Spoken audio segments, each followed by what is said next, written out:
Before we start, I'd like to welcome the first Castlemaine venturers, and I hope if you've got any questions, feel free to contact me afterwards or any of the other councillors. So, we have 6 of the 7 councillors present, and we have one apology from Councillor Neiman. Mayor, Sorry, I'd like to move a motion at this stage regarding your leave of absence, Councillor.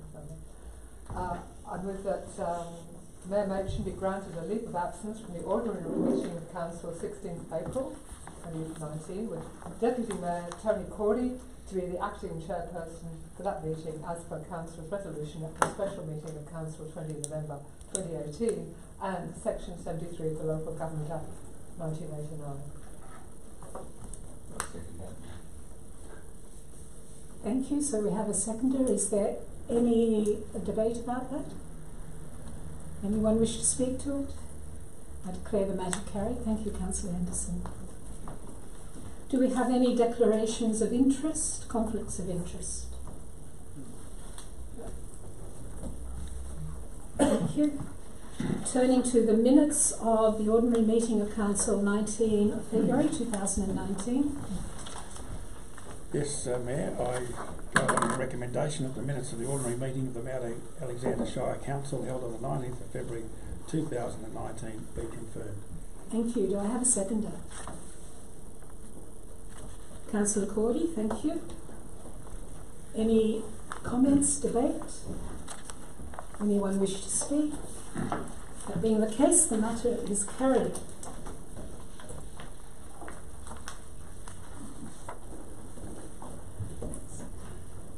All councillors could just make sure that when they speak they turn on their microphones, that would be great. Thank you. We're about to go into public question time, and to do that I will ask for a motion to suspend standing orders. Do I have somebody? I'll move that motion. Thank you. A seconder?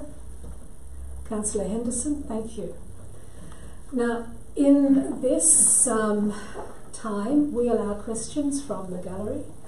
You have 3 minutes, and we ask you to state who you are and who you're representing, if anyone. We do have some conditions around those questions, and it's mainly around respect and confidentiality. So it relates, I am empowered to disallow any questions if it relates to matters outside the duties, function and powers of the council, is defamatory, indecent, abusive, offensive, deals with a subject matter already addressed during the meeting, is aimed at embarrassing a council or a member of council staff, relates to personnel matters, relates to the personal hardship of any resident or ratepayer, relates to industrial matters, contractual matters, legal advice, affecting the security of our properties, or any other matter which would be prejudice to our council or any other person. So I'm just seeing you're all filtering all of that through to check out your questions, and that's great. So because I've had somebody indicate that they've got a fairly urgent meeting to attend, I'm going to ask one person to speak first, and that is around a planning matter. I'll then open it up to the public for other questions not related to planning, and then I will come back to the planning issues. So I just wanted to be clear about that process. So the person who really wanted to speak first, because he has an urgent meeting elsewhere, is Mr. Smith. Thank you. Do I stand here? Just come over to the left. Thanks, Mr. Smith. Cheers. I'll try and be brief. This is my first time at a council meeting. I'm a bit nervous. I'll try and be succinct. I've only received this 2 days ago. I've only had 1 day to prepare my answer. It concerns the Bridge Hotel. I'm protesting against the proposed expansion of the Bridge Hotel. I'd just like to say regarding this document, it's full of errors. The person who prepared it doesn't know the difference between east, west and south, and a lot of the measurements are incorrect. It's a very, very bad planning document. At one stage, the person refers to the Bridge Hotel as a cafe, and I can assure you, Bridge Hotel is not a cafe. It does not sell coffee, it sells alcohol in large amounts. Now, despite living 9 metres from the Bridge Hotel, my property is 9 metres from the Bridge Hotel property, I've been overlooked in this document, and it exists as if I don't exist. I've suddenly become invisible. I assure you I'm not invisible, and neither is my family who live with me at 27. I have lived at 27 Walker Street for 27 years. I've had to tolerate its expansion in many ways. I have never ever been consulted. They have developed a beer garden. They had a period of nightly rock bands. It's been spray painted black, and that's just to name 3 things which I've had to deal with in those 27 years. My initial objection to this proposal still stands in all its forms, and I hope the councillors have had the time to read my original letter, which was submitted about 6 months ago. Thank you. Okay, now I was going to go through and point out the errors in this, but we haven't got time. I'll just go straight to my main grievance, if you can bear with me. The red line area is planned to be extended out to the footpath with an expansion of 50 people at the pub. Now, I don't know if you know what happens when people get intoxicated. They get very loud, and it gets louder and louder and louder.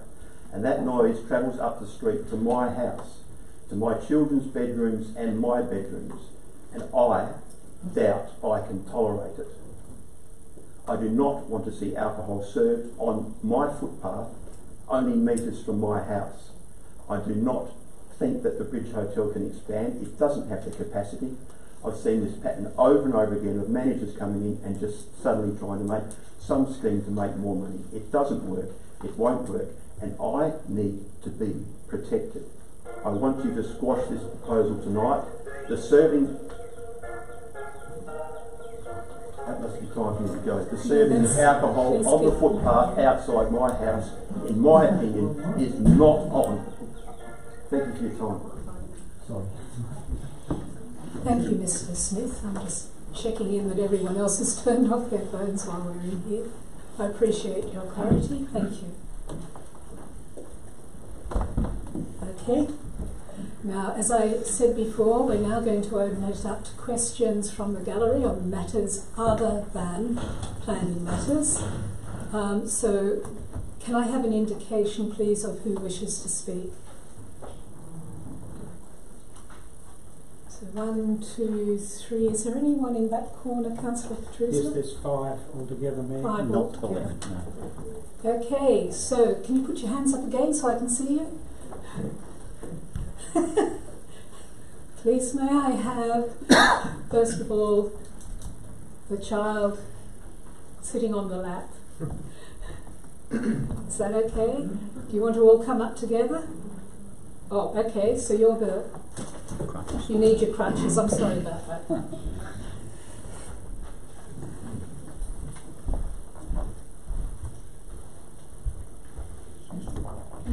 Well, that's not designed at all. We have a small box. It's to do with the solar. You can come around so we can see you.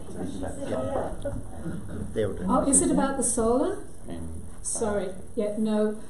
That's one of our planning permits coming up. So thank you, though, for clarifying that. Sorry about that. Okay, so just checking, are there any questions not related to either Friars Town planning permit, the liquor licence, the solar farm? Any other questions? Okay, the lady... It's Joyce, no? It's Joyce. Thank you.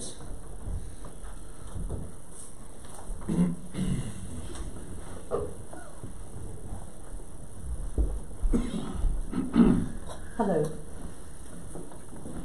Joyce Sanders, retailer. My question again is about Castlemaine streetscapes and wanting to better understand Council's thoughts about this. I understand that usually Council wants to tidy up the streets for the State Festival, but many of the things don't seem to be getting any attention at the moment.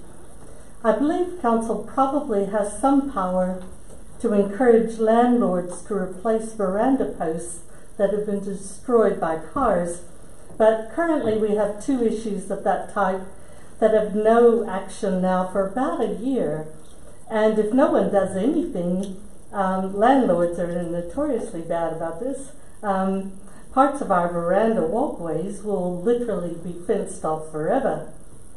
The missing seat in Mostyn Street was quickly replaced in pristine condition, but I've waited more than a year for replacement of the seat from outside the optometrist in Barker Street. I was originally asked about the best position for that seat 10 years ago and said that the elderly waiting for the optometrist to drive down from Bendigo often needed to sit there while they waited. I feel I deserve to know why the seat isn't there after a year. And other seats in Barker Street, missing slats have been replaced, but strangely without even being painted. Have a look at the one outside the telegraph station. Is there some kind of war going on between Mostyn Street and Barker Street that I don't know about?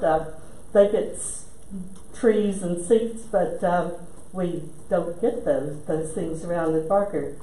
In the meantime, we've had huge changes in dog numbers and smokers in the streets, and the missing seat nearest me have been taken over by both of these.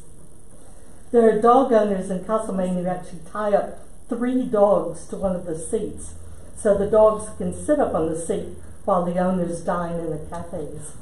The seat nearest the Amcal chemist can be taken over by up to 15 to 20 smokers every day, while I suppose they're waiting for their lung cancer medication from the chemist.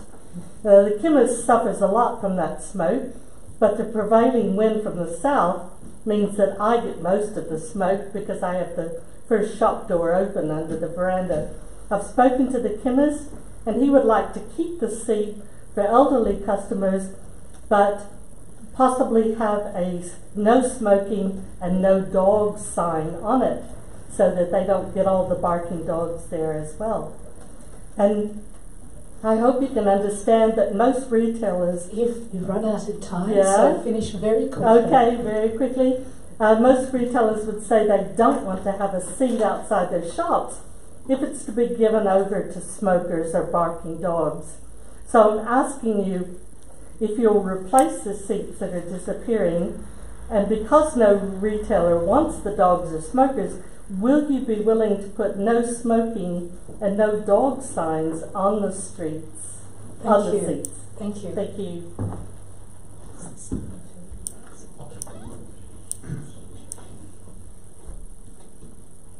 Thank you, Joyce. Sorry. I'll have to take a lot of those on notice, and I'll contact you in the next few days. We'll go for a walk, see exactly what the issues are and see what we can do, if that's okay. Thank you.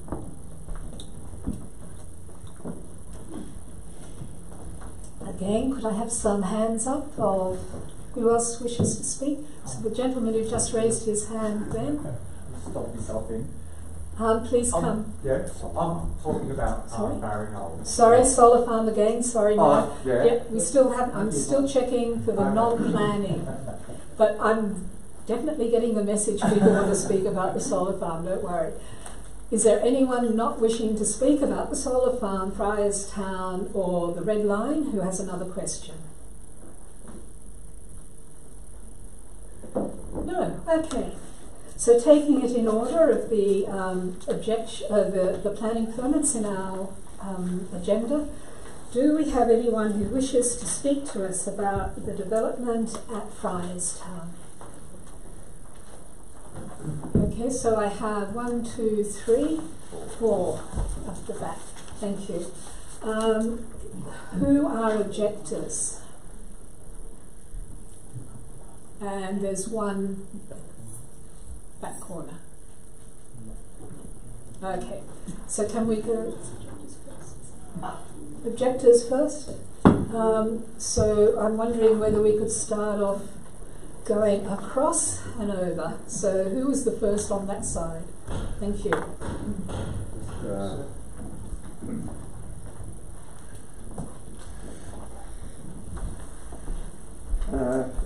Thank you.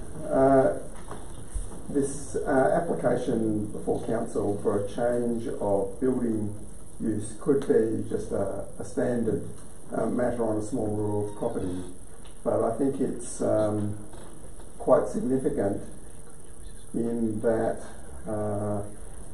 as a member of the Fryers Forest Owners Corporation, the applicant is in breach of the following rules that have effectively regulated development at Fryers Forest Eco Village for 20 years.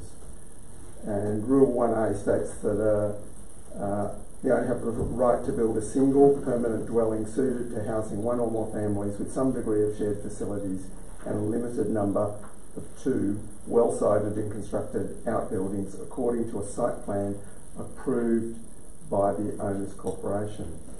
And Rule 815 states that owners are prohibited from beginning any substantial works before the Owners Corporation has approved the member's site plan. Once the plan is approved, the owner is free to implement the site plan according to their own priorities and budget. Minor changes or adaptations do not require additional approval. And clearly the change in a building use from Class 10A to Class 1 is not a minor change. So I've been informed by Daniel Spark that that he did inquire whether the applicant had the Owners Corporation approval, but since this is a separate civil law rather than a planning law matter, he is obliged to consider the application on its merits in any case and leave the Owners Corporation to independently pursue any concerns through the courts. If this is in fact the case, then this is a perverse undermining of the land use governance structures that have resulted in exemplary development for 2 decades, with no cases of conflict between neighbours that have been a burden for council or costs to ratepayers. Daniel Spark also said that the council relies on mapping and other documentation provided by the applicant. As being the developers and designers of this eco-village, we know the application is based on flawed documentation and could lead to approval that would breach planning law in relation to fire hazard and other issues. These matters have been addressed by other objections submitted, particularly that by Tobin Channing, detailed in flawed mapping in the application. So Daniel Spark also informed me that any survey errors would be picked up at the building approval stage, a staggeringly inefficient and costly process for all concerned, when the non-adversarial process of the Owners Corporation approval would have ensured that the council only received applications that achieved the intent of planning law. Thank you. Your 3 minutes is up, so finish quickly. Yep. So if Daniel Spark's interpretation of law is correct in allowing and requiring such dysfunctional decision-making processes, then I believe it's up to councillors to use their discretion in decision-making to reject the application. If this isn't the case, then I think we need to acknowledge that this is actually, that this process directly undermines what is effectively a 4th tier of governance in Victoria with owners corporations. Thank you. You forgot to start off with your name, if you can inform the other councillors. David Holmgren, designer and developer of the Fryers Forest Eco Village. Thank you. Thank you. The next, I think, was you along the, yes? Yep. Thank you.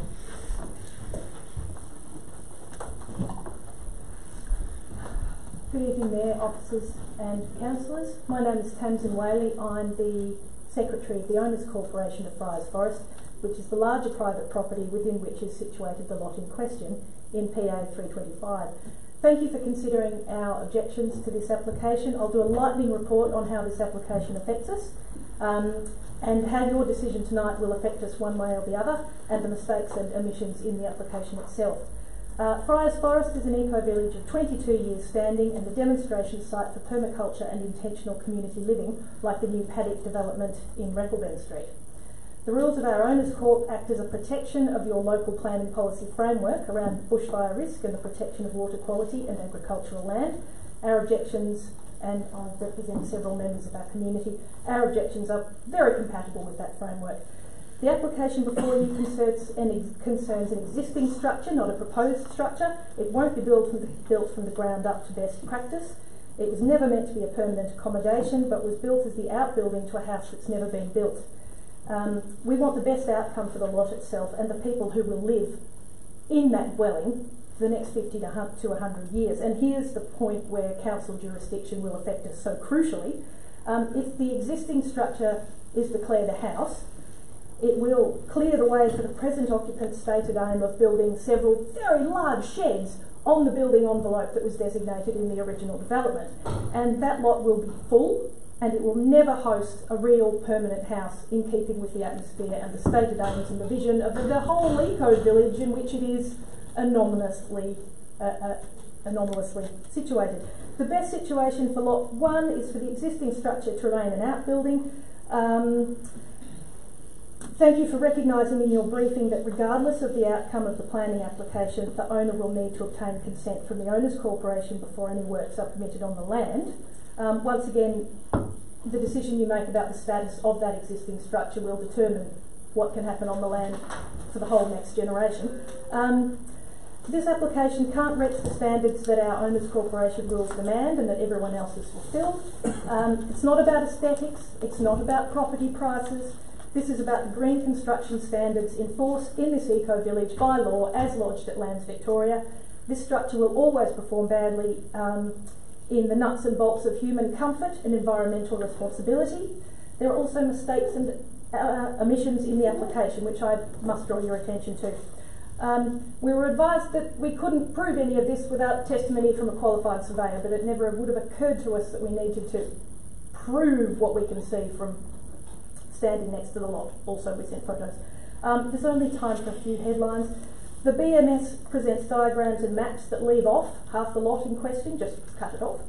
The Advantage plans from Advantage Design and Draft have the shed as being 5.8 metres from the west boundary of Lot 12, the common property, for instance. It's not. It's hard up within a metre along the boundary. Alongside the old water race that traverses the village common land. The elevations are mislabelled. There's a high voltage power pole on the lot and a power core easement with a high voltage cable running hard against and along the existing structure. These don't appear on the Advantage diagrams for LCA or the BMS, they're just not on it.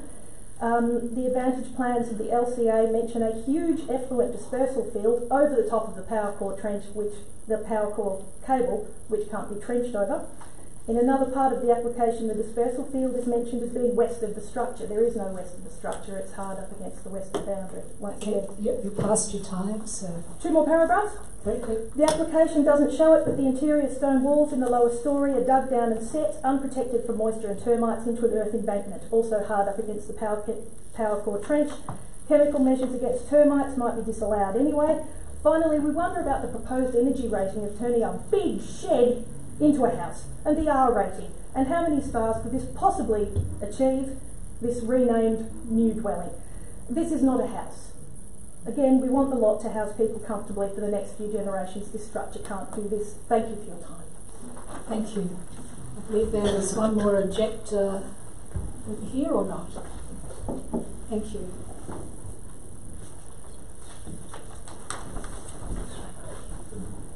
So I'm Sue Dennett, and along with David Holmgren and another couple, we were the original developers of the property, and we had a very large application for a planning permit, which then was incorporated in this contract of sale for each lot holder. Now you can see it's a very in-depth document here, and it covers also, amongst other things, bushfire management and lot management. And it states that each person needs to go through the body corporate to get plans approved before it comes to council. Now this next tier of government that is actually taking a part of the load from council, it has been a very successful form of examining of lot plans, which has meant an outcome of better plans, we think, in terms of energy ratings, etc., and other environmental credentials. So we, in looking at the proposal by the council officer, that this change of use of the buildings does not mention anywhere the owners' corporation, and I believe that councillors would do us a favour and themselves a favour to look in depth at this document that goes together with every contract of sale that goes to each person. And when you sign the contract of sale, you agree to follow the rules and the guidelines presented here within. And the planning envelope of each lot is specific, and this shed is not built on one of those. That's all I have to say. Thank you. Thank you, Ms. Dillon. Thank you. Yeah. Councillor Gardner, did you indicate you wanted to ask a question of whom? Yeah, so Of who? Sorry. oh well, Sue Denton? either of Sue or the original person. David. Yeah. So when this was sold to, I'm assuming the current applicant, yeah. he signed and agreed.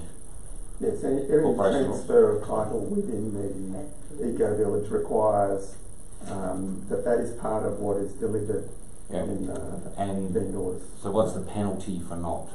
Does it have like a... For not complying? Yeah, not complying. If you don't do this process. Well, our understanding was that that primarily was a planning matter and could be taken through to the Planning Appeals Tribunal, and rather than it being a court matter.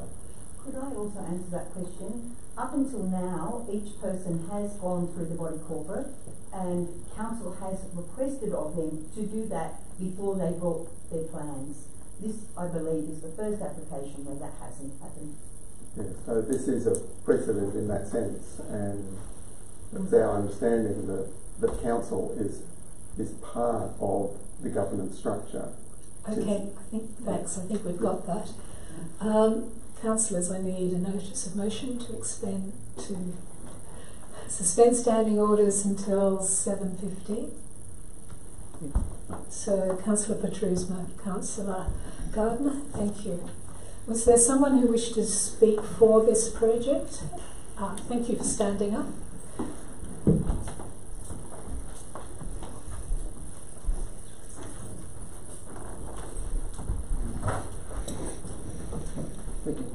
Thank you, Councillor.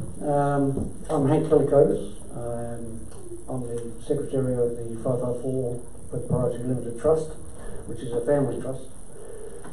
We bought the property going back 2.5, 3 years ago now. I did not sign any document to the body corp, by the way, just to make that clear. And I am the owner of the property through our trust, and I speak on behalf of my wife, who's the director. We bought the property as a house.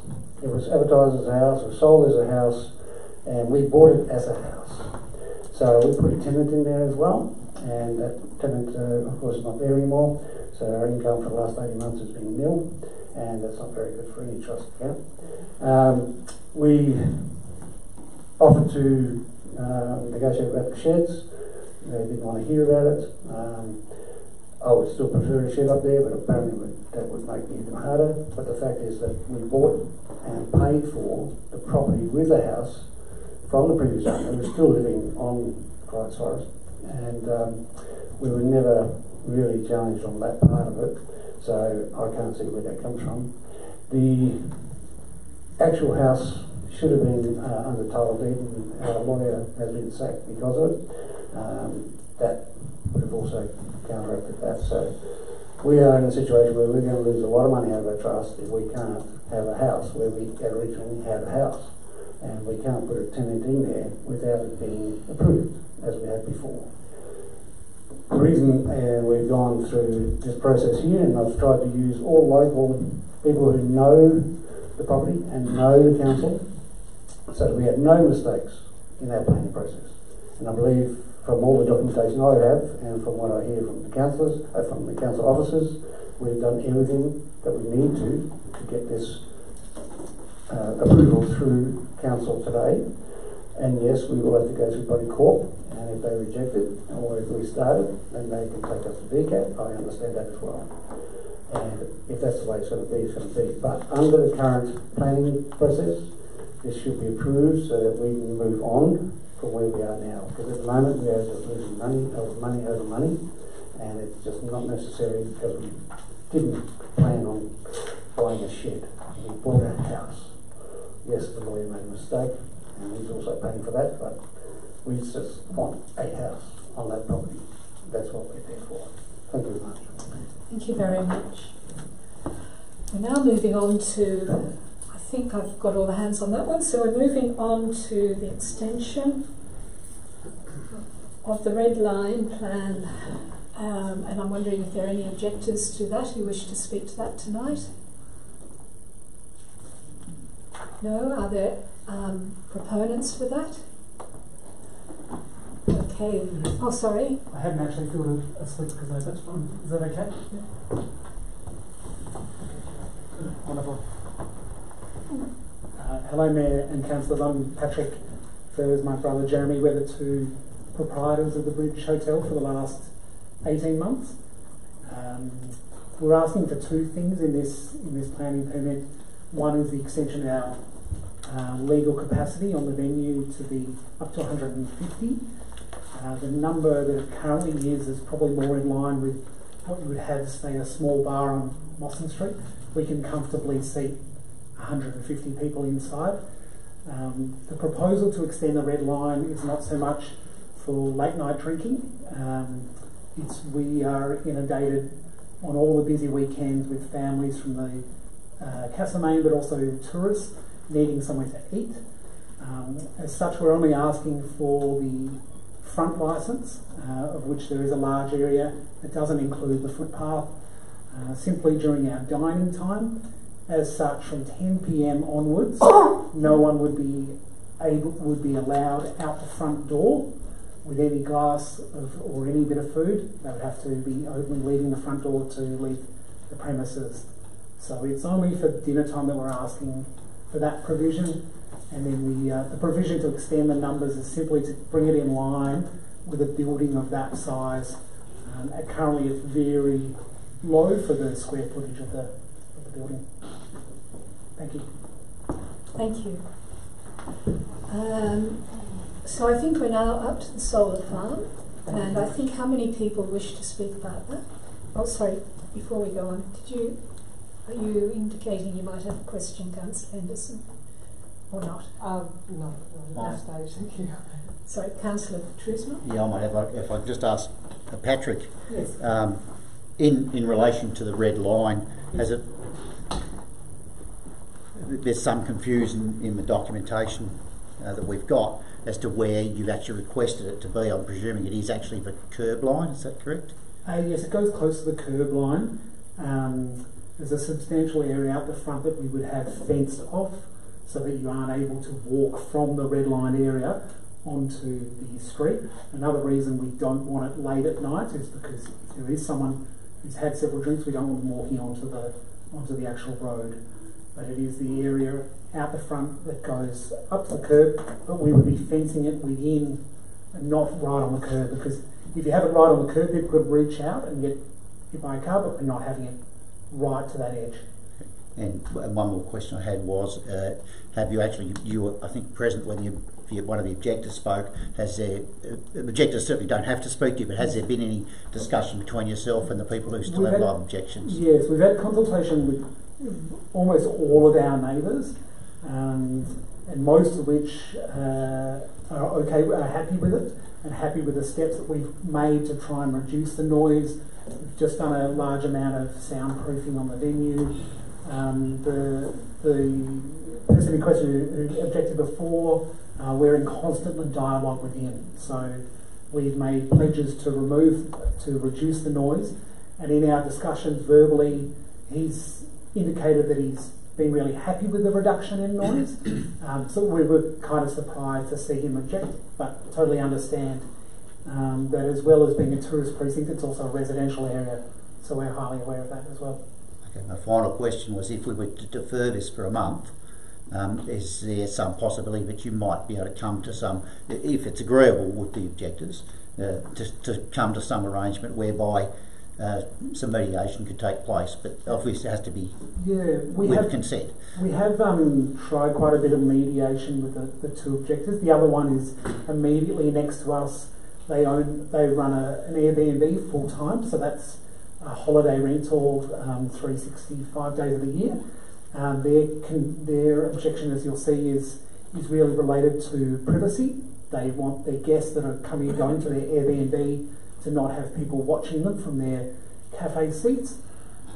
We think people coming from Melbourne for the weekend are pretty used to that, but we understand that. We have mediated, we are on pretty good talking terms with all the neighbours, so we think it might be a bit of an impasse where we don't think we can turn these two around as yet. But we think what we're asking is pretty reasonable, and in consultation with the police, they said to us very clearly, if you reduce it to, a very modest increase in numbers, and if you include only till 10 p.m. outside, then the police thought it was, in their opinion, was really reasonable. So I don't think we have too much that we can offer them in the way of a compromise on that. Okay, I think we've got that message, so thank you. Solar farm, how many people wish to speak on the thoughts? Sorry, solar farm. So I've got 1, 2, 3, 4. Is there anyone in that corner, Councillor Petruska? No, it's so and 4. the young lady that we had. So are you all objectors? 5, I think. 5? Yeah. 5 objectors? Okay. So I'm wondering if we could start off with the young lady on crutches. Yeah. It's okay if she remains. Absolutely. Yep.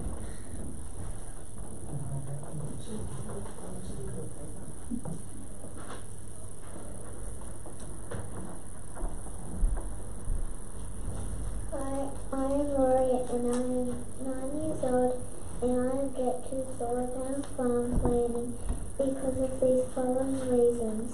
1,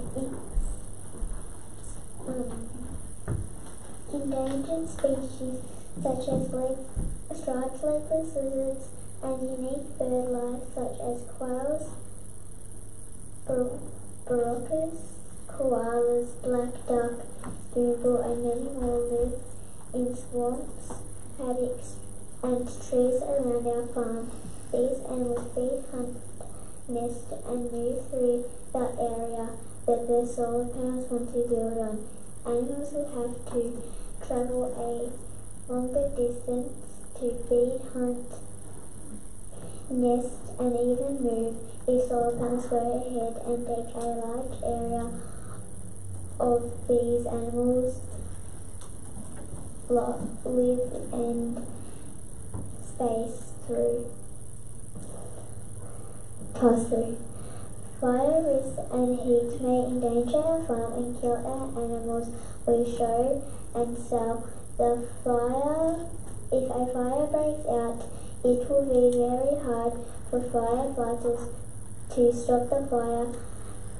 A lot of my animals will die and some houses might get burnt down, like some of my school friends that live in Ballina or my grandparents' houses. 3. I am very concerned about my dad's health and safety at the farm if the solar panels go ahead. They might endanger my dad, Pa, my mum, my sister Remy and myself. Working in hot temperatures may end in passing out or worse. Solar panels can heat up and make surrounding areas 2 to 5 degrees hotter all the time. I don't want to work in that conditions. I hope when the planners read my objections above, they cancel the plan for the solar panels me and my farm and friends that live in Berringup. Thank you. Thank you very much for that. Just before we go on, I'd like to really reiterate that the decision we're making before us tonight is not whether we are approving the planning permit or not. The proposal before us tonight is that we should ask the State Minister for Planning to make the determination, not this council. So nothing about what we're doing tonight is about whether the planning permit will be approved or not. It's about who's going to make the determination. So given that, and I'm just going to have to ask the councillors, can I have a motion to suspend a resolution to suspend standing orders for another 10 minutes? So Councillor Henderson, Councillor Lesser. So given that, can you phrase your comments to us, knowing that this isn't about the determination, it's about who makes the determination. Can I have the next person to speak? Mayor, I think in light of that, I think if I may.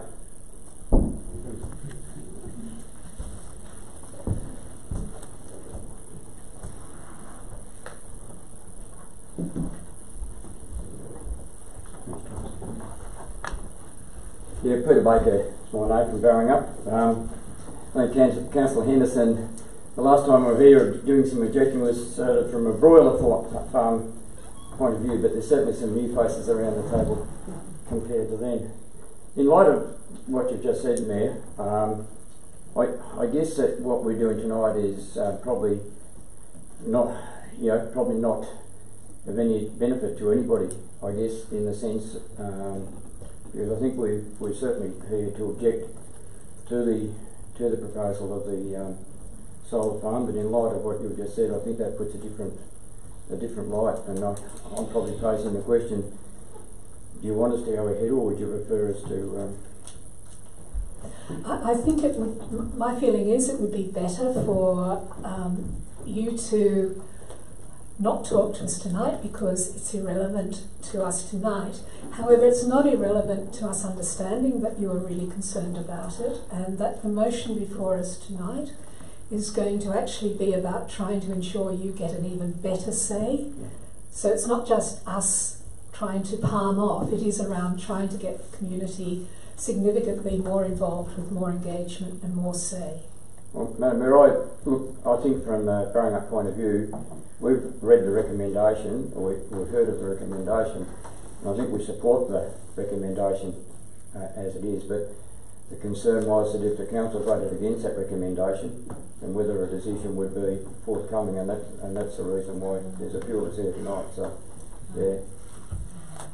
Even if we reject the application, we're still not making the decision on the planning permit, even if we reject this. So you would still have time to come back to us. That might be better. Thank you. Thank you.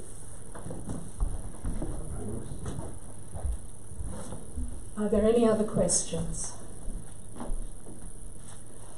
Okay. That being the case, thank you very much for your patience in listening. We're about to resume standing orders, but we have no objection to at any time you moving from this chamber quietly, and thank you for your quiet engagement with this. But you can also stay, or you can watch it on YouTube. Councillors, do I have any motion about resuming standing orders? Councillor Lesser? Councillor Cordy, thank you.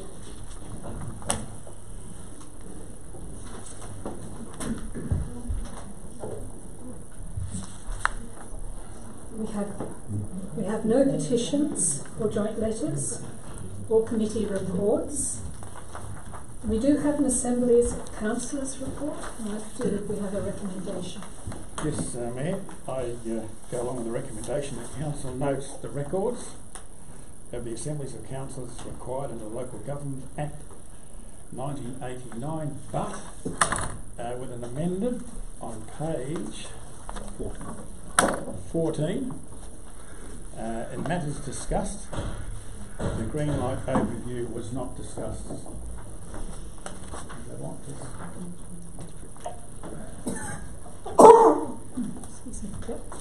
Okay, so it's recommended that it be approved subject to the amendment on page 14. I'll second that. Thank you. Any objections? Any wish to discuss this? I declare the matter carried. Thank you. So we're now moving on to our annual plan, Q2 progress report. Councillors, there is a recommendation. Do we have a motion? Yes, Mayor, I'd like to move the recommendation as printed. The Council will note the annual plan 2018-2019 and Q2 progress report for the period ended 31st of December 2018. Thank you. Is there a seconder? Thank you, Councillor Cordy. Are there any objections? No? Do you wish to speak to this, Councillor Henderson? Well, in the context of a rather busy council meeting, I think I could just commend this report. It does show that we're making progress against the set of actions that we chose in making our last budget, and other ways. What we should tick off, what we should get done. So the Victory Park Place phase is reported as having commenced, but in fact I believe that yes, we will be soon moving to selecting a tender for this very exciting project. And gravel roads review, for example, Councillor had received the results of the research being done by our infrastructure team, and I've heard some very exciting suggestions of how to improve our roads. Looking forward to that happening. Drainage renewal, we're spending over $500,000 on that because we know drainage is very important, and the importance Saint Street project has been completed, certainly at the Midland Highway end, and the citizens of residents of Saint Street are very happy, I believe, that they no longer have people turning right in there. That's a sort of byproduct of improving the drainage, which is very nice. So things like that are actually happening, going ahead. We're looking forward to seeing the conservation management plan for our beautiful botanical gardens coming to us soon, which of course will have a whole lot of big price tag attached to it, but that's all right, that's what it needs to be spread out. And the modern streetscape, RDV have given us some money, so that's going to be on its way too. It's a detailed design. Thank you. Thank you. Councillor Cordy, do you wish to say anything? No? Councillor Patrusma? Anyone else wish to speak? Okay, that being the case, I declare that matter carried. Thank you. So we're now moving into the Friarstown planning permit application. Do we have a recommendation? Do I have a motion? Well, Mayor, fear and trembling, weighing up the options, and the way that things lie, I think I'll move the recommendation as printed. Do I have a seconder?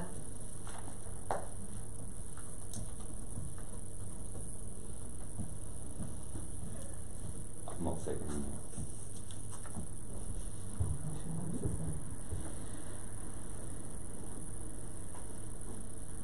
In which case, I just have to confer, so if you can hold on half a moment. I might need to ask for an alternative motion, I just need to check up on the process. Hang on.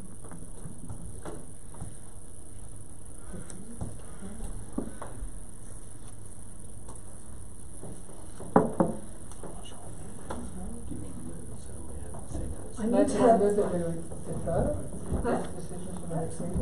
okay, so I need another motion, and I've got one. So, given that the motion has been tabled, I need to deal with that first. Would you like to repeat that? Well, given that there's no support for seconding this, and I can certainly understand why not,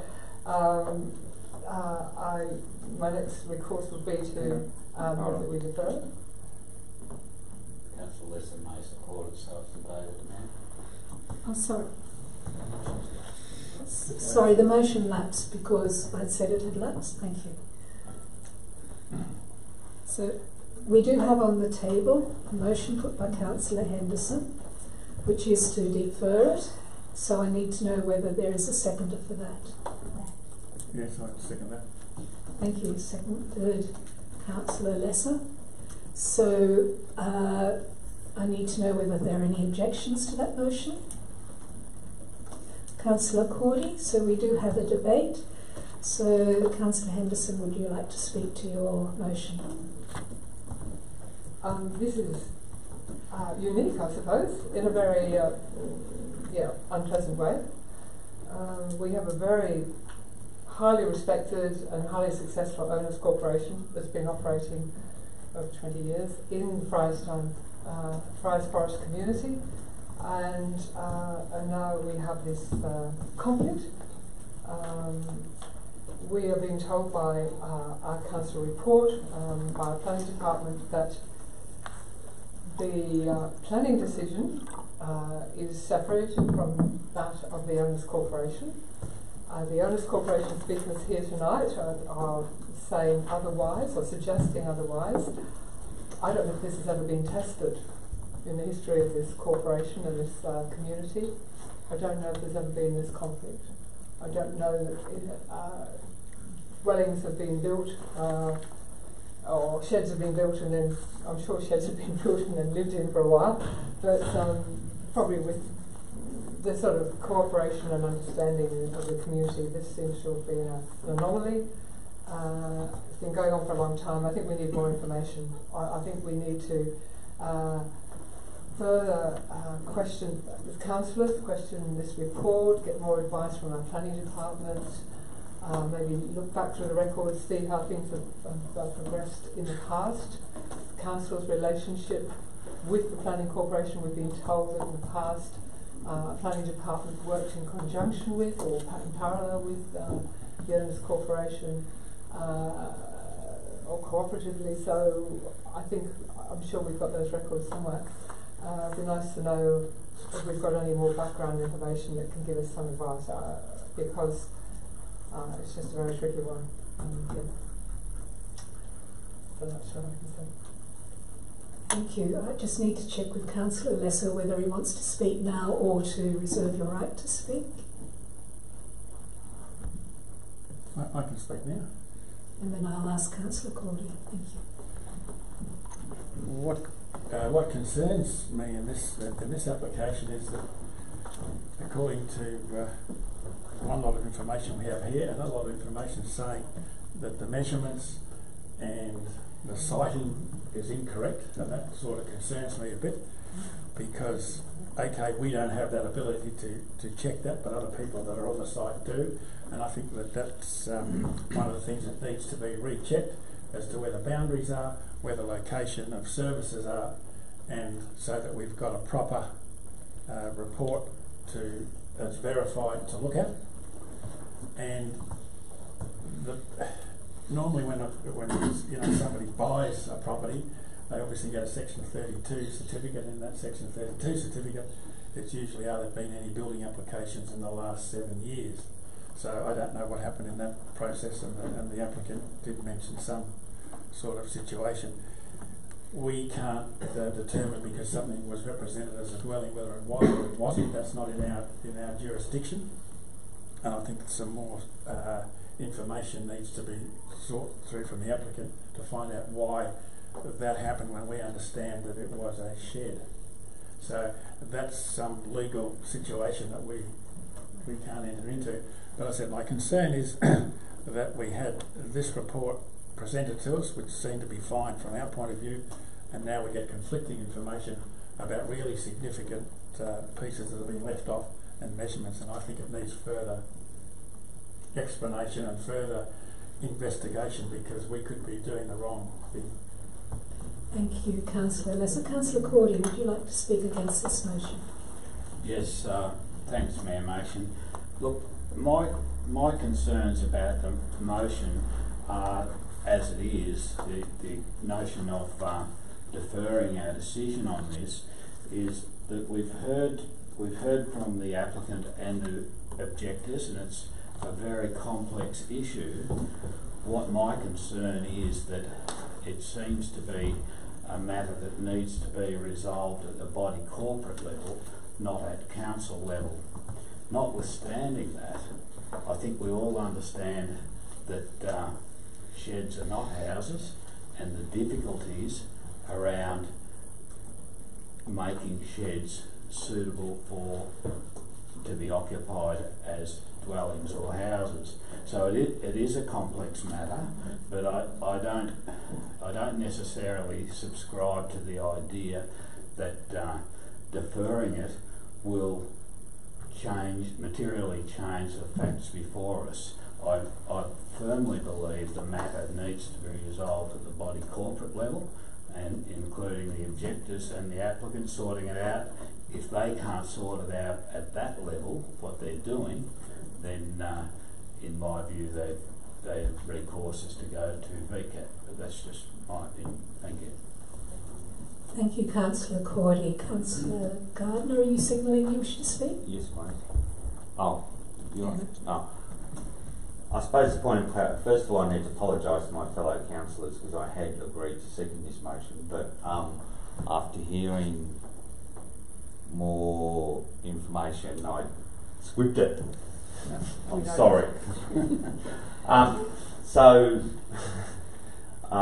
At the moment, so what we're just point of clarification, I suppose, in terms of process. So we are currently just about deferring it.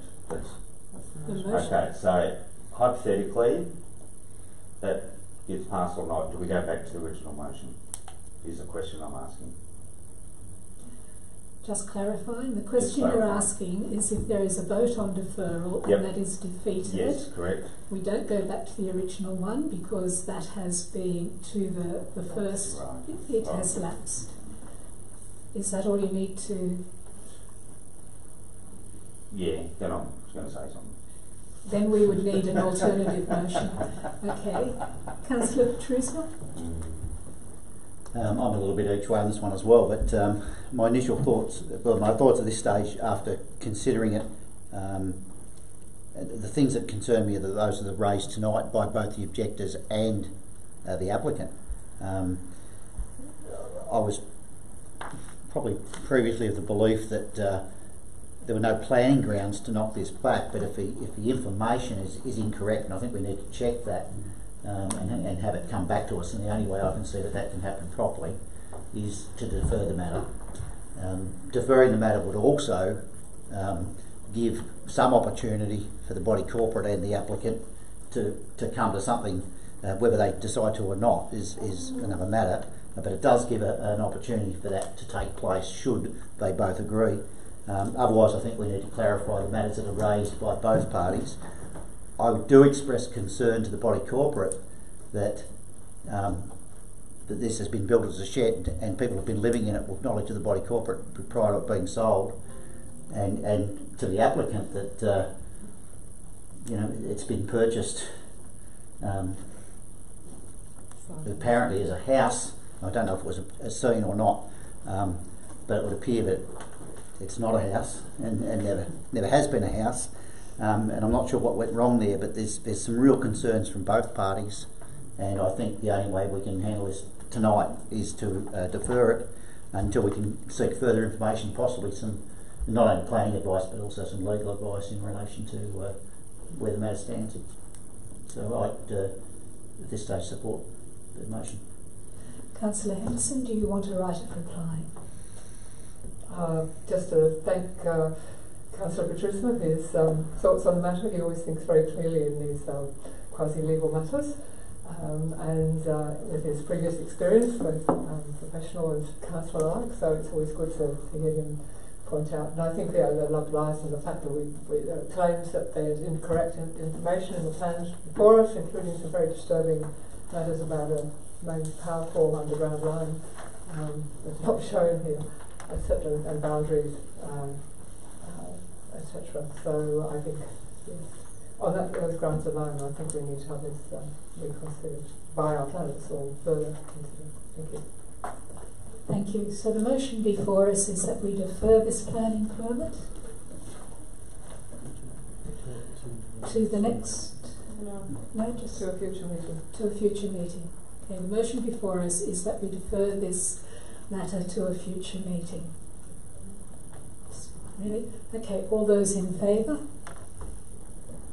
All those against? The motion is carried. Thank you.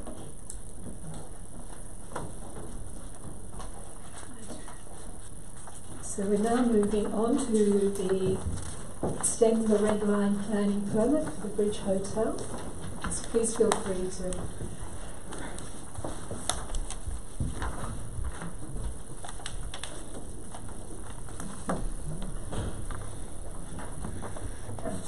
Councillors, we have before us a recommendation. Do I have a motion?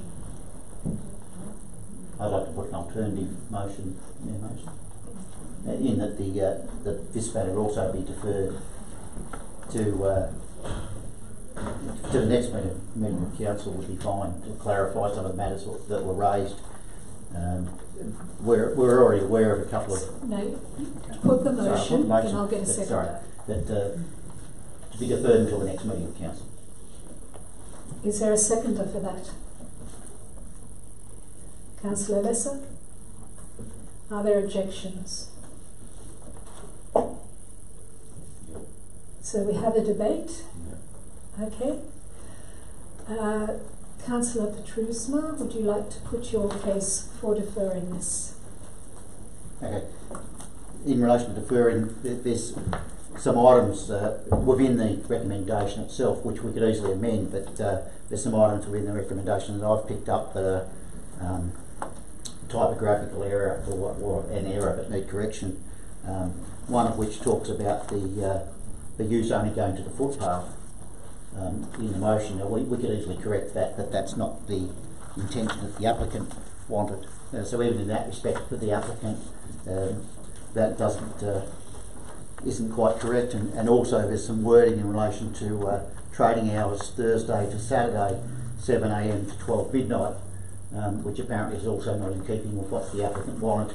And my understanding is that only applies to Thursday, and that Friday and Saturday should indeed be 7 a.m. to 1 a.m. the following day, and that's not indicated in the motion. And the applicant also indicated that he was prepared to put a fence inside of the curb line, which to me would mean that the fence would clearly delineate a red line, and if there's no condition as to it, there's no information about it, the suggestion of a fence being built, and the first I've heard of that was tonight by the applicant, and that may allay some of my concerns. My concerns were actually what the applicant raised, that people standing on the red line could indeed go out into traffic or fall into traffic, but if there was a fence there and it was part of the conditions, that may allay my concerns. And I also take on board the objectors' concerns about the hours, and there may also be some room there for some more discussion on the hours, and whether it could be resolved to the suitability of the objectors. So at this stage I would urge my fellow councillors to defer the matter until we can clarify those items and seek a resolution that would be happy to all. Thank you, Councillor Petrusma. Councillor Lesser, do you wish to speak now or to reserve your right to speak? I'll speak now. I'm going to support you. Basically, yes. Look, the fence. What's the fence? What's the construction? The fence is going on our footpath. There's information that we don't have, and as Councillor Petrusma said, it's the first we've heard of it about a fence. So I think that's some important issues that we have to make a decision as a council. What's it'll be on our land, and I do understand about the adjoining adjacent owner a noise situation. And I think that needs to be resolved as well. So basically, I'm just supporting your arguments and point, and I was going to raise much the same thing.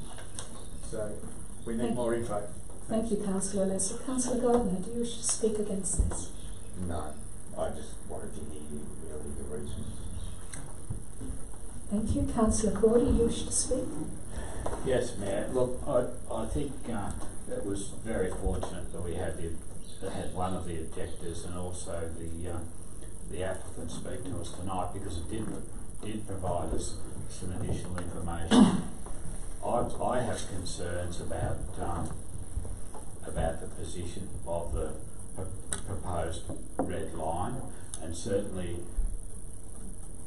when we talk about fences on or barriers on land that's not within the property boundary, then that flags a concern for me. But also I can understand from the objector's perspective, you know, 10 p.m. may not sound late, but if you've got young kids, it is late if there's a lot of noise going on and you're trying to get the kids to bed so they can go to school and perform successfully at school. So I feel for both parties, but I'm very concerned about firstly about the safety of what's proposed in proximity to the road, but I'm also very concerned about the amenity. I'm having difficulty supporting the application as it is, but if it needs to be deferred, then so be it. Thank you. Thank you, Councillor Cordy. Councillor Henderson? No? Do you wish a right of reply?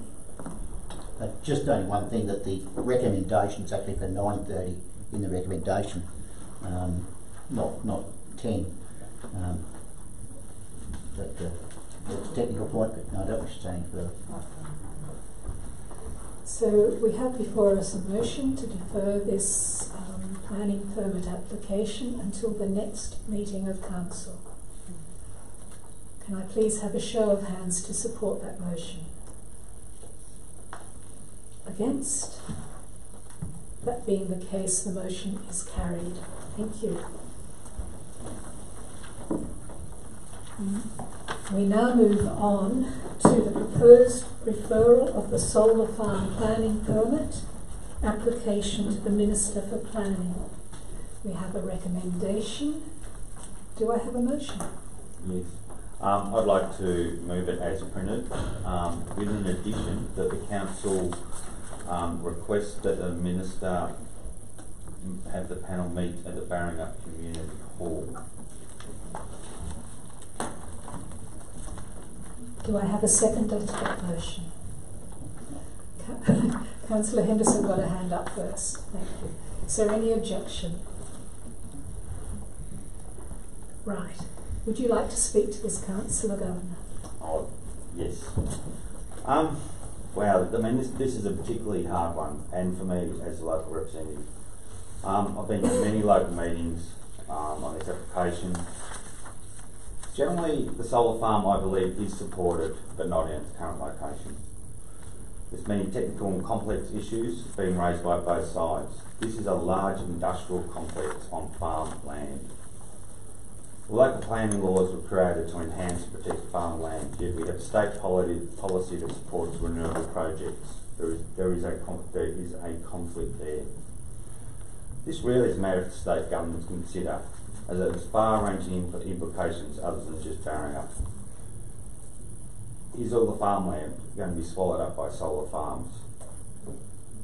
I do really support this motion, and we had debated and discussed it quite a bit. And I do believe that by forming a Minister's panel will actually give the local community a better say on this project than through the normal planning process. The panel will be available to meet locally and hopefully in Barringup. I noticed in the papers it said Castlemaine or Malden. I do believe it's best that it actually meets in Barringup and discuss the issues with the people who are affected. This process is somewhat different to the standard one, and it wouldn't really matter with this application what happened if we approved it or not. It would be going to VCAT and possibly going to the Supreme Court as well. Barringup in particular has been fighting for years for the farm. Recently, you know, it's gone to Council, VCAT, Supreme Court, and it's back at VCAT. I hope at some point that will come to an end. That has taken a heavy toll, I believe, financially in Barringup, because a lot of people locally have kicked in money to fundraise this activity, and also amongst the community. I believe the panel may avoid some of that unnecessary outcome. And the final reason I support it is the installation of a large solar industrial complex in a farming community has raised some very technical issues, and we heard the little girl talk about some of them. Noise, glare, health effects, fire effects, and the effects on neighbouring farms. This panel will have experts on these issues, and I believe that they would consider the submissions made by the community and the applicant, and there'll be some evidence based and hopefully a recommendation of the minute that is actually based on some evidence. In applications such as these, there will always be winners and losers, but I do believe the ministerial panel will allow all members of the community to have a say and hopefully get an outcome that is accepted at some point. Thank you, Councillor Gardner, for your support for your community there. Councillor Henderson, did you second? So who seconded? I think I can quickly. No, I support everything Councillor Gardner says. He knows the local community, he knows how passionate they are. This is a major project. It's inevitable that either way, whether we've supported this or refused it, it will end up in VCAT at considerable cost to council. However, if we get the minister to take it over, it could be at his cost, which does sound a bit cynical, but since the reality is this is a decision that will end up in VCAT. Let's ask the minister, because the current government is very supportive of these projects, and as you say, it's in conflict with our provisions of the farming zone. So it's much better to start it at that level. And well done. Thank you. Thank you, Councillor Petrusma. Yes, just indicate my support for the motion. I also believe that the minister, or a planning panel appointed by the minister, whatever the decision of the minister may be, would be the appropriate place to hear this, where expert evidence could be given, and that the people of Barringup have much more of a say. I particularly support the request to the minister that this be held at the Barringup Hall. I will indicate, though, that the minister is not bound. It's only a request to the minister that that happen. It's up to the minister where that would in fact be held, if it is held. But our request is that it be held at Barringup. That gives, I think, the best opportunity for the people of Barringup to put their views, and for the matter to be determined with a lot more knowledge than what we could possibly do. So I support the motion. Thank you, Councillor Cordy. Mayor Mason, I'd just comment, like, it's public knowledge that both the state and federal governments want to have more solar electricity generation across the country. I guess with my background in farming, it concerns me that the terminology that's used when people talk about a solar farm, I think it's like it's intended to slip below the radar. Really, what we're talking about is a power station, and I'm very concerned with this project that the adjacent farmers and people that work for generations farming the land just get swept aside and not taken seriously, because I see this is it's a power station in a farming zone. It's got nothing to do with farming, and I think one of the problems with it going down this path, being referred to the minister, is that I don't think the farming community is going to get the answer that they're looking for. So very concerned for our farmers. Thank you. Thank you, Councillor Cordy. Does anyone else wish to speak? So we do have a motion before us, which is as printed, with the amendment to request the minister to hold some sessions in Barringup. Got the exact wording there you could repeat to me? As printed, but in addition, that the council requests that the minister convene the panel in Barringup Community Hall. Thank you. All those in favour? Better vote myself, mate. Anyone against? Motion's carried. Thank you. Moving on to the quarterly financial management report to the 31st of December. We have a recommendation, councillors. Do we have a motion? Yes, Mayor, the recommendation is that Council note the quarterly financial management report for the 6-month period to 31st December 2018. Thank you. Do we have a seconder? Thank you, Councillor Henderson. Any objections? No? Great. Do you wish to speak to this, Councillor Henderson? No? Sorry. I'd like to speak to it, Matt. Look, thank you, Councillor Courty. What I'd like to say is that the financial report, it'll be part of the minutes for this meeting, and I recommend that people read the report. What it demonstrates is that council is being well managed and is performing very well in financial terms, and yeah, I'm very happy to support the report. Thank you. Councillor Henderson, would you like to speak? No? Okay. Councillor Lesser, would you like to speak? Yes, just briefly. I'm obviously supporting the report, but I did struggle with it, and I did try to get a little bit of further advice. And what I'd like to have shown to us in the future is a sort of a business process, so that we can fully understand what these figures and the report are saying. In other words, a type of cash flow arrangement. I know that it works out at the end of the year, I understand all of that, but I think that it doesn't always give us a true indication of what's going on. And so I just would like to have some further discussion about the business process, not the actual sort of figures. Thank you. Anyone else wish to speak? There being no objection, I declare this matter carried.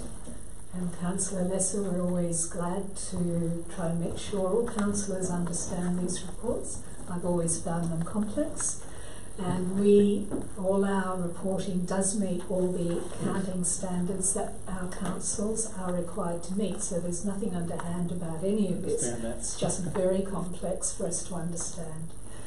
But thank you for those comments. We're now moving on to the awarding of the contract M1425 2018 for provision of innovative domestic animal pound services for the period 1 April to 30 June 2020. Thank you for being here. I'll move the matter as per the recommendation. Thank you.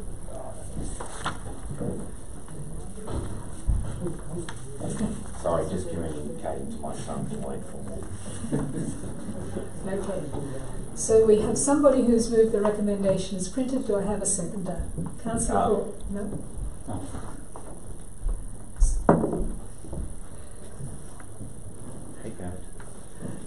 Did you do it first?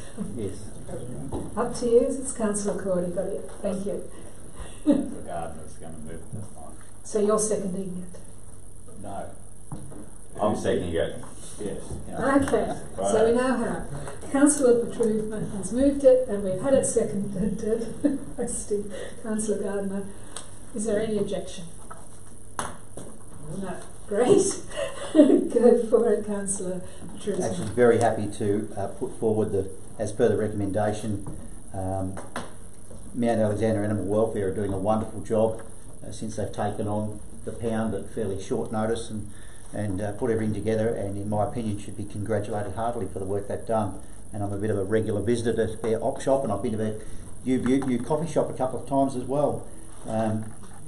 They're doing a very, very good job, and very happy to see that they were in fact the only tenderer, but the tender complied with all the requirements.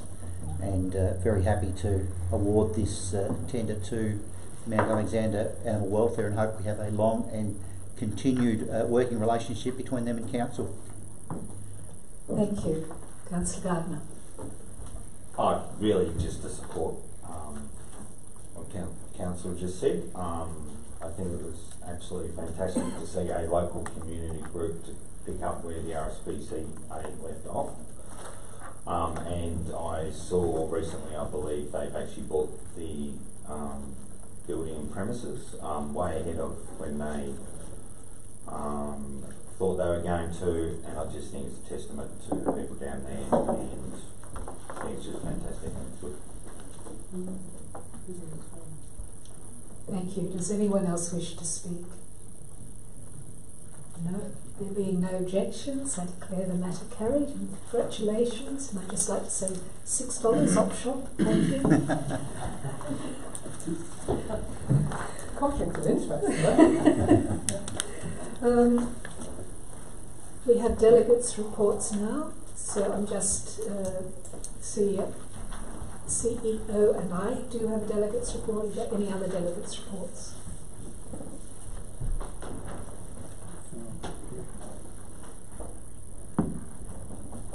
Councillor Lesser? Yeah. Oh, that's I'm in the right spot. It is. I'm in the right spot. Delegates' reports? So I can say a few words. Michael? Yes. I've been here a year. And I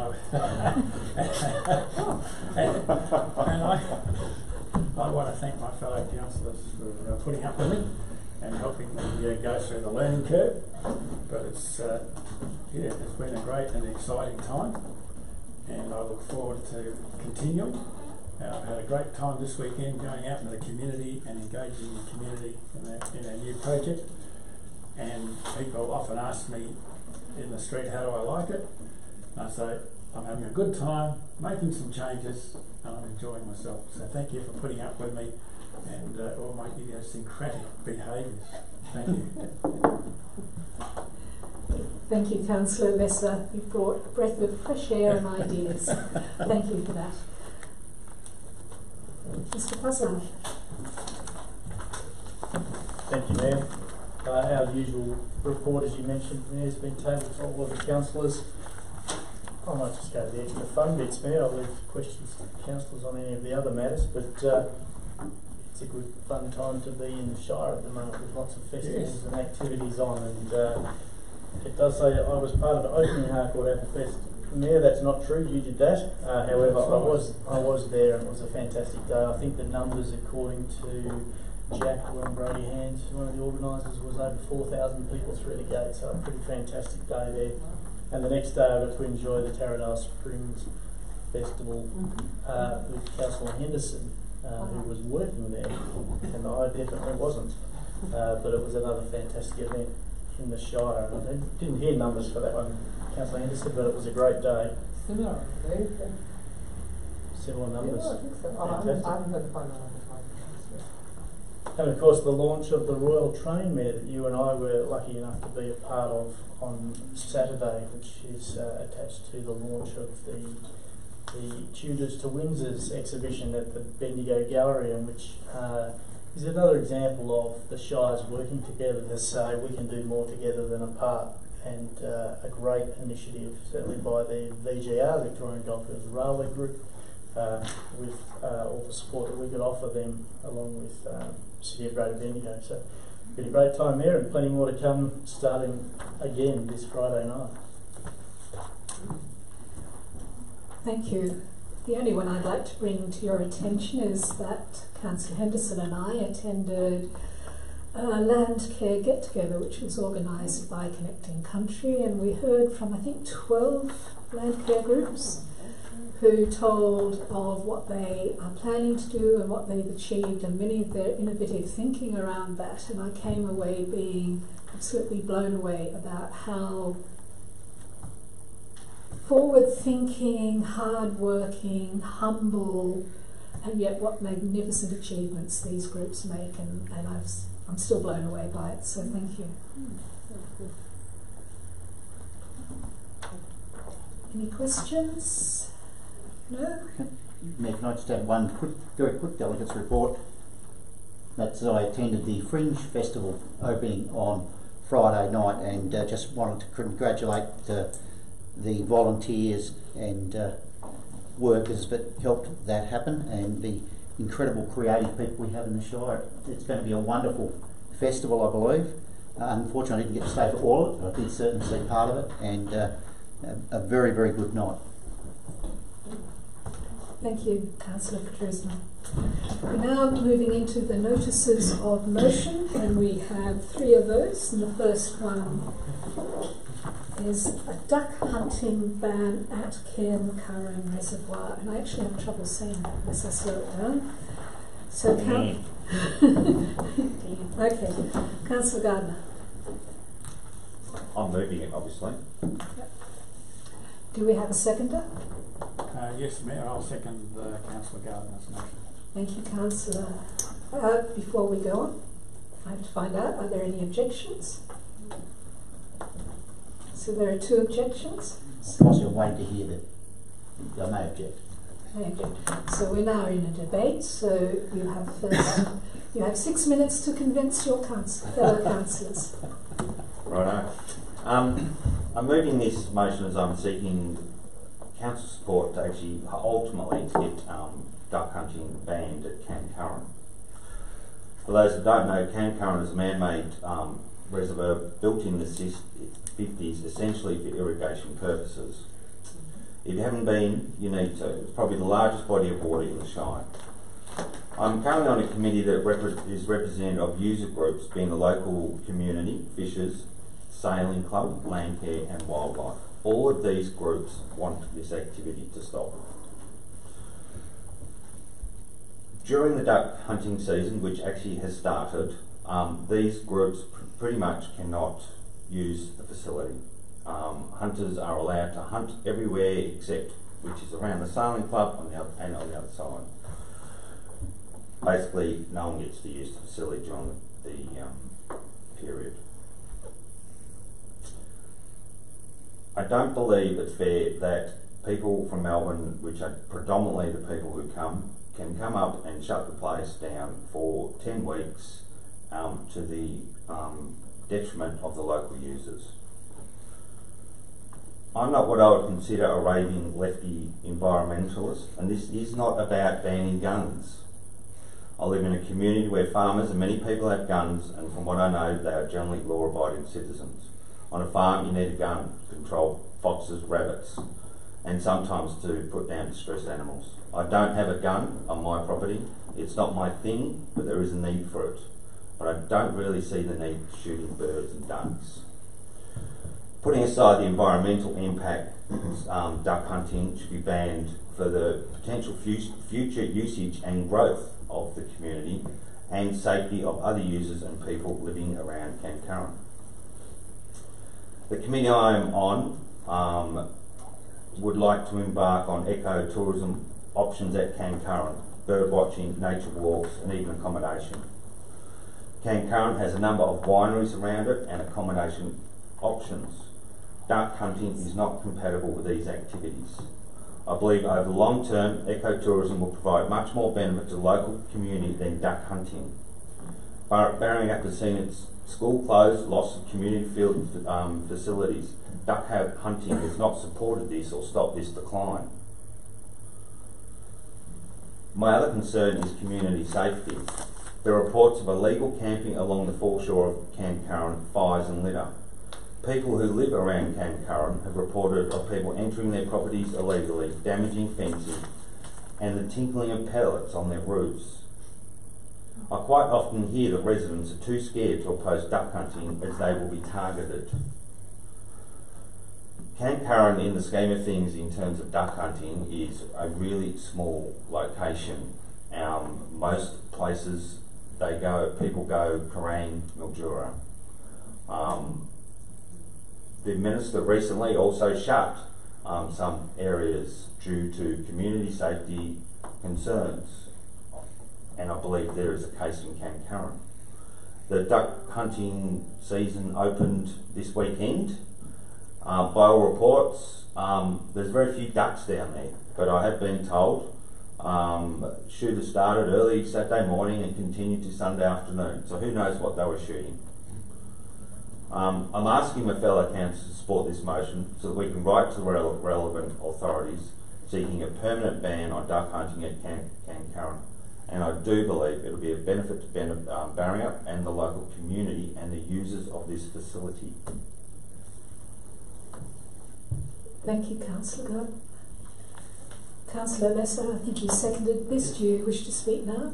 Yes, just a couple of points from the report. I support my fellow councillor who lives in that area. I have also walked a number of times around Cancurran, and I just want to point out a couple of points in the report, and it says that the reservoir is a popular spot for a number of recreational activities, including fishing, boating, skiing, windsurfing, jet skiing and canoeing, and walking from a walking group from your area, Councillor Henderson.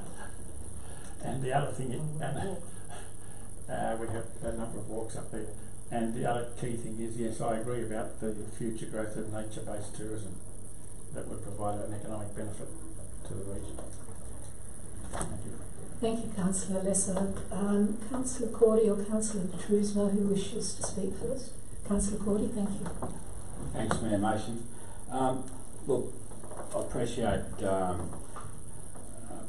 Councillor Gardner's concerns about duck hunting, and I certainly understand residents' concerns. There's certainly been a lot of adverse publicity around duck hunting over many years, and what we're seeing is that there is tighter control around the activities of duck hunters and shooters in general. Basically, duck hunting is controlled by other levels of government, not by local councils, and it's for that reason that I have concerns about the notice of motion. Basically, duck hunters and shooters in general pay licence fees, and their expectation is that they need areas where they can participate in their sport, and the reduction in areas is a concern to shooters. The other thing is, I think a lot of the fees, a lot of the revenues that generated by those permits and licence fees does go back into wetland and waterland management. So of course, if you eliminate duck hunting, then eventually that revenue source is going to go away. So the other issue I have with the notice is that I have concerns around the third point, where it talks about the no camping on the Golden Murray Water Reserve. I think as councillors we need to understand better what areas actually Golden Murray Water do control before we campaign against camping. Like we have approved campgrounds, and my understanding is that those areas are on land that's under control of Golden Murray Water, so I have concerns about point 3. Thank you. Thank you, Councillor Cordy. Councillor Henderson, do you wish to speak for, or you do? Just checking the rhythm of which way we're going. No, I'm happy to listen to the debate then. No. Thank you. Councillor Trusma. Thank you, Mayor. At this stage I'm also speaking against, for much the same reasons as Councillor Cordy, and I'll make pretty clear that I am not a duck hunter, nor have I ever been a duck hunter. I didn't get to see this until yesterday, and the information, and I certainly haven't had enough time to study the information, and there's not enough pros and cons in this information, and for me there's simply not enough information in this document. There's not enough supporting information about what the actual effects would be. It may well be that if we asked for duck hunting to be banned there, that the ecotourism may in fact generate more income than the duck hunters for our local businesses. It may well be that the duck hunters don't bring that much money in, but there's no information in this report to tell us one way or the other what those figures might be and what the impacts would be if that happened. The other point I'll make is that whilst I'm not a duck hunter, it is a legal activity in Victoria with the correct permits and licences, and it's regulated by government authorities, state government authorities, not by councils. The other matter in relation to point 3, the Golden Murray Water, my understanding is most of that camping is on the opposite side of Cairncurran, which is actually in the city of the Shire of Central Goldfields, not in our Shire. So I'm not sure that it's probably appropriate for our Shire to be asking them to look at those Shire's area. But I would like to see a lot more information. At this stage I'm against the motion, but I would certainly consider the motion. If it's defeated tonight, I'd consider it again with a lot more supporting information to decide which way to vote. But on the information before me tonight, I'm against the motion. Thank you, Councillor Petrusma. Would you like a right of reply, Councillor Gardner? Yeah. In terms of the third bit, in terms of the camping, the reason for that, and no, that doesn't, I'm not taking into, I think you raised previously, Tony, the registered caravan parks. So that would not include registered caravan parks. There is a lot of illegal camping that goes on around Cairncurran during this period by hunters, and GMW as a landowner does not enforce it. They allow it to occur. I take your point, potentially on the other side of the river is not within our Shire, although I'm not sure what Joyce's Creek you mean, or well, I still think that the body of water is in our side. Most of it's in our side, if we want to get down. Except on floodgates. Yeah, well, yeah. I don't think it matters which council. No, now I'm not. By this motion, duck hunting isn't going to stop. All it is writing to the minister, asking it cease at Cairncurran. That's it. It doesn't mean that'll happen. Probably won't, and there'll be probably a lot more activities that will occur. Thank you. We have the motion before us. Could I please have hands up for those who support the motion? Against? I'm afraid that the motion is carried for those who are against it. Thank you. I'm sorry we're not taking questions. The motion was carried. Thank you.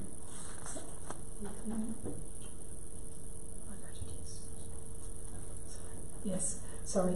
I need to be clear. Hands up for those who support this motion. Thank you. I'm just checking that there wasn't a 3-3 split. Thank you. Now moving. Sorry. We have a motion before us regarding waste management. Councillor Henderson. Thank you, Mayor. I think I'll read it out. The Council write to the Minister of Energy, Environment and Climate Change, the Honourable Lily D'Ambrosio, acknowledging her letter in regards to contracting conditions for the management of recycling waste, thanking her for the work done by the state government on the recycling crisis over the last year, seeking her support for a national reverse vending machine brackets containing spot deposit scheme based on the New South Wales scheme, asking her to advocate for a truly national, well-funded approach that will help develop a national circular economy based on the 5-point plan put forward by the Waste and Resource Recovery Association of Australia and the Municipal Association of Victoria's Action Plan for all levels of government. And 2, a copy of this letter to be sent to the Minister for Local Government, the Honourable Aidan Somirek, LLC, and the Federal Member for Bendigo, Mr. Lisa Chester's MP. Thank you. Do I have a seconder? Thank you, Second that Councillor. motion. Sorry? Yeah, I'll second. Thank you, Councillor Petrusma. Are there any objections to this motion? Councillor Cordy, you're an objection. Thank you. So we do have a debate. Councillor Henderson, would you like to speak to this? Oh, I'd like to.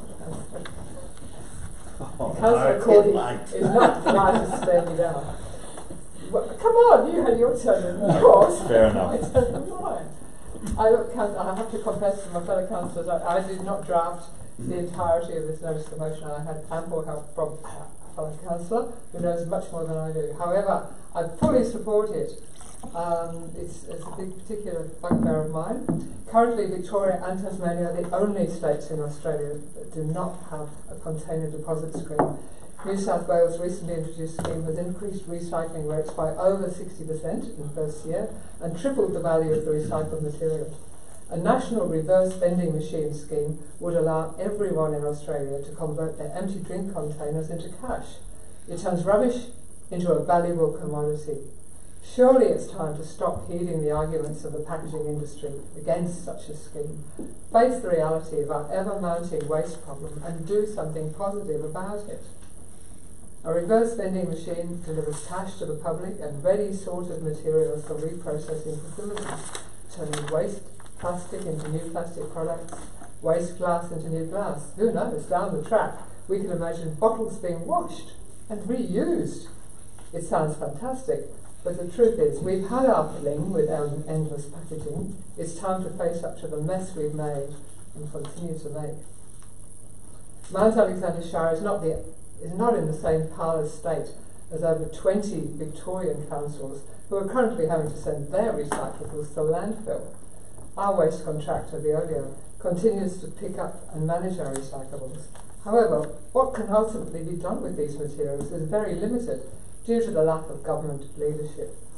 Stockpiling in the hope that some market will magically appears to be the only option at present, which is why, in addition to the need for a national reverse vending machine scheme, this motion includes asking Minister D'Ambrosio to advocate for a truly national, well-funded approach that will help develop a national circular economy based on the 5-point plan put forward by the Waste and Resource Recovery Association Victoria and the Municipal Association Victoria's action plan. I urge my fellow councillors to read these two action plans as set out in this notice of motion. Without speaking to them at length, I'd like to draw attention to two of the MAB's proposed actions for the federal government. Tackle consumer packaging and regulate or ban production and importation of hard-to-recycle materials. Going upstream and tackling a problem at its source is far better than having to sort out the messy, toxic and enduring consequences that have been going on for long enough. It's time to get serious. There's only so much planet to trash. Thank you, Councillor Henderson. Councillor Petrusma, do you wish to speak now or to reserve your right to speak? I'll speak now. Thank you. I support the motion. Our council was affected by the recycling problems under the previous contractor, and our residents were affected for quite some time as well. We have previously been, a council has been affected. The current contractor we've had, our recycling does not have the issues that we had previously, but that's not to say that sometime in the future it won't happen again. So I definitely support the motion. It's up to our elected representatives in state government and to some degree federal government to actually fix this problem and not leave it to councils to fix. So I absolutely support the motion. I think it's absolutely right and proper that our elected government help fix this. Thank you. Councillor Cordy to speak against. Thanks, Mayor. Look, on this, I agree with the sentiments or the points raised, many of the points raised by Councillors Henderson and Petrusma. I'm very concerned, however, that the state government and the federal government have not done enough to fix this waste and recycling problem. So point B here, we were thanking the Minister for the work done.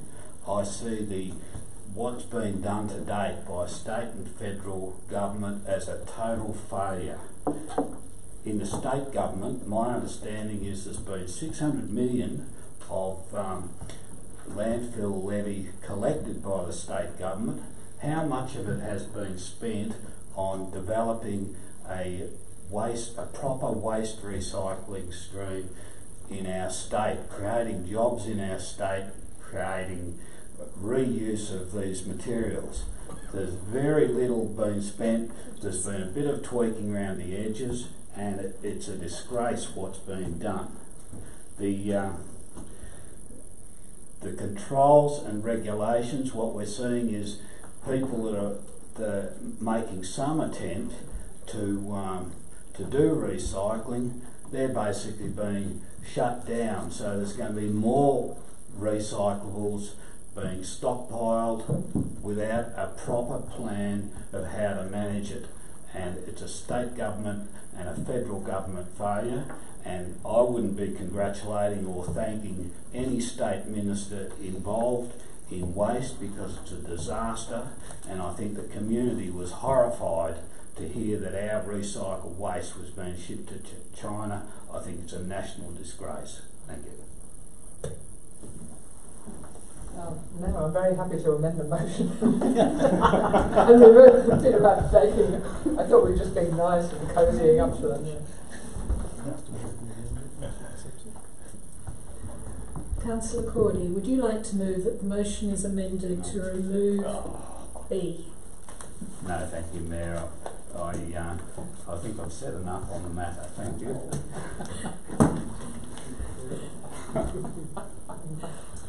Come on, you need to support the rest of it.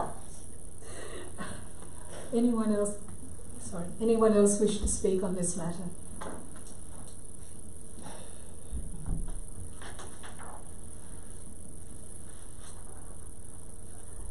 Okay, let's put it to the vote. All those in favour of the motion, please raise your hand. Those against? The motion is carried. Thank you for that. I do wish I'd known about that one single objection, Councillor Cordy, because I do agree with it. Okay.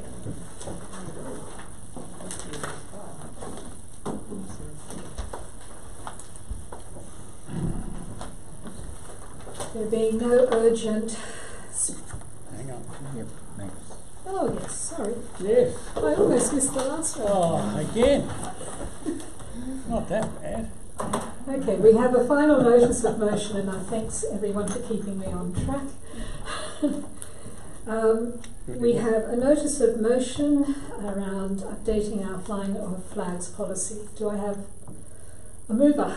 Yes, you do, Mayor. I will move the motion that Council amends its flying of flags policy to allow requests to be made no less than 2 weeks prior to the proposed start date of flying a flag. Thank you. Do I have a seconder? Happy to second that motion. Thank you. Do I have any objections? Thank you. Do you wish to speak to this, Councillor Lesser? Yes, I do. Thank you. Flags. I like flags. And I'm the flag monitor at Chewton.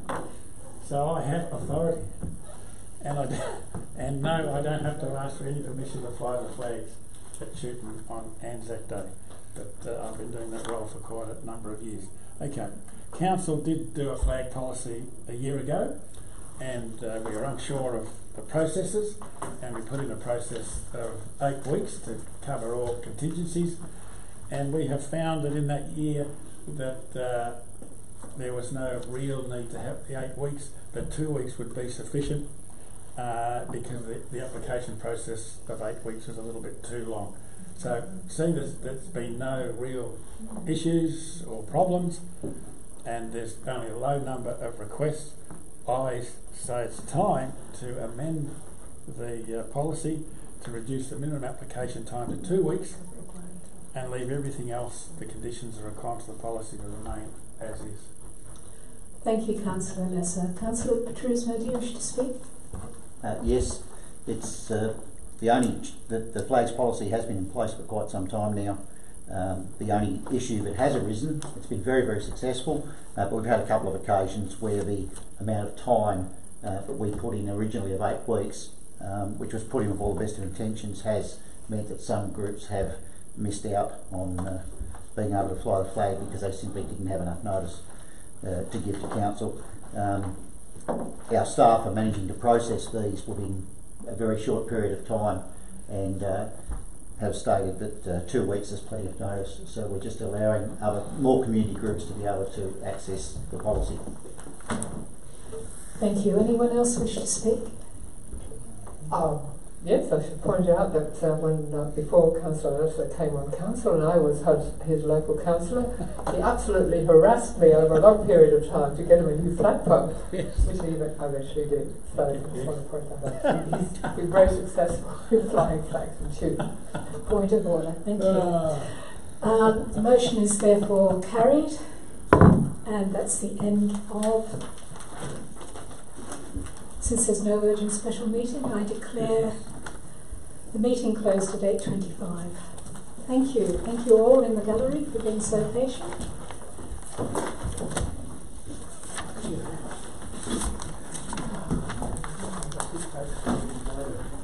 This is